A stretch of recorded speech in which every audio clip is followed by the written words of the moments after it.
بسم اللہ الرحمن الرحیم۔ السلام علیکم عزیز طلباء، امید ہے آپ سب خیریت سے ہوں گے۔ عزیز طلباء، آج ہم اردو قواعد و انشاء کے سبق میں خطوط نویسے کا مطالعہ کریں گے۔ آج کا خط ہے مدیر اخبار کے نام رداد یوم پاکستان برائے اشاعت کے لیے۔ بیٹا یہ وہ خط ہے جو ہم مدیر اخبار کے نام تحریر کر رہے ہیں۔ ہمارے اسکول میں یوم پاکستان منایا گیا ہے، جس کی رداد ہم مدیر کے نام تحریر کر رہے ہیں تاکہ وہ اپنے اخبار میں اس کو شائع کریں۔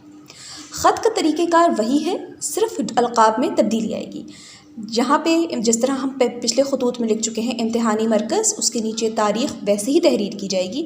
البتہ صفحے کے درمیان میں جہاں ہم القاب تحریر کرتے ہیں، جن کو ہم خط لکھ رہے ہوتے ہیں ان کے لیے، وہاں ہم لکھیں گے مدیر محترم، سکتہ، وقفے کی علامت آ جائے گی، روزنامہ جنگ۔ جس اخبار کے نام بھی آپ خط تحریر کرنا چاہتے ہیں اس اخبار کا یہاں پہ نام تحریر کر دیں گے۔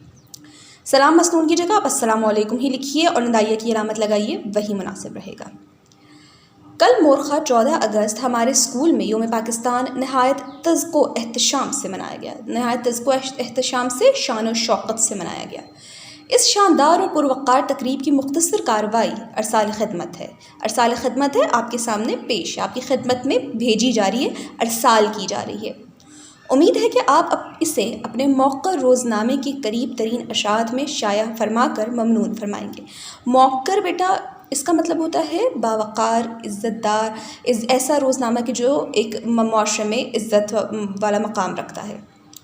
ممنون فرمائیں گے یعنی ہم آپ کے احسان مند ہوں گے۔ 14 اگست 2021 کو سینٹرل ماڈل اسکول لوئر، مال روڈ، لاہور، آپ اپنے اسکول کا نام تحریر کر سکتے ہیں یا گورنمنٹ ہائی اسکول کا نام لکھ سکتے ہیں، میں یوم پاکستان کی تقریب بڑی دھوم دھام سے منائی گئی۔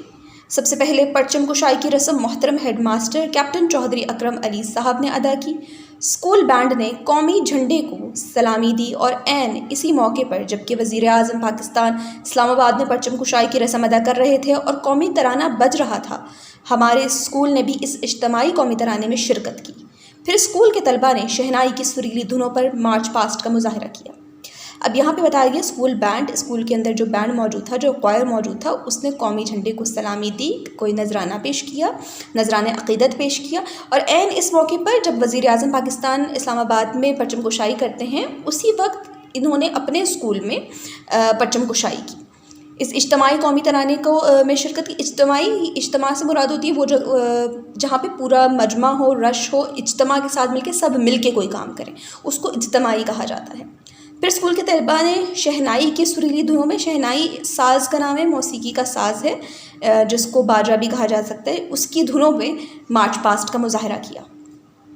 قومی ترانے اور مارچ پاسٹ کے بعد یوم پاکستان منانے اور اس کی اہمیت کو اجاگر کرنے کے لیے اسکول ہال میں ایک پروقار جلسہ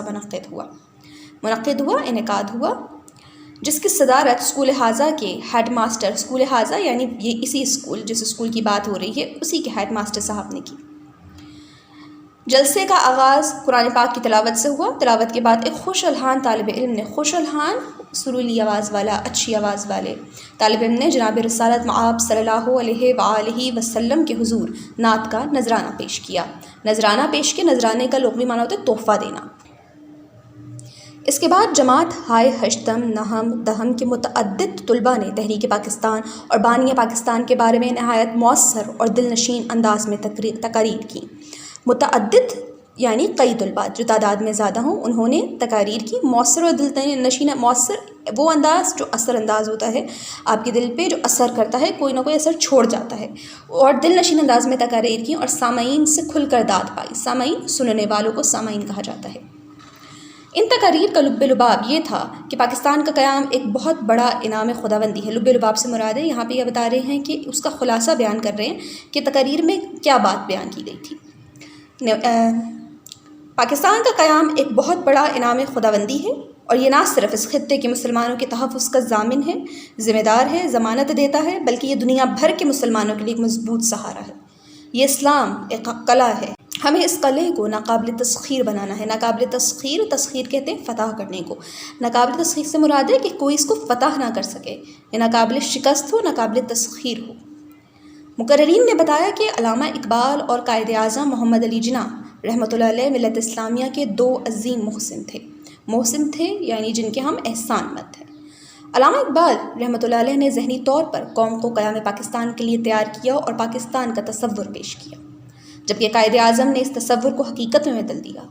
قائد اعظم کی عظمت کا یہ راز ان کی بے پناہ ذہانت، اعلیٰ سیرت و کردار اور جمہوریت پسندی میں مضمر تھا۔ مضمر کا لغوی معنی ہے پوشیدہ تھا، چھپا ہوا تھا۔ کچھ طلباء نے کلام اقبال ترنم سے پیش کیا اور قائد اعظم اور پاکستان کے بارے میں نظمیں پیش کیں، جن سے حاضرین بے حد محظوظ ہوئے، لطف اندوز ہوئے۔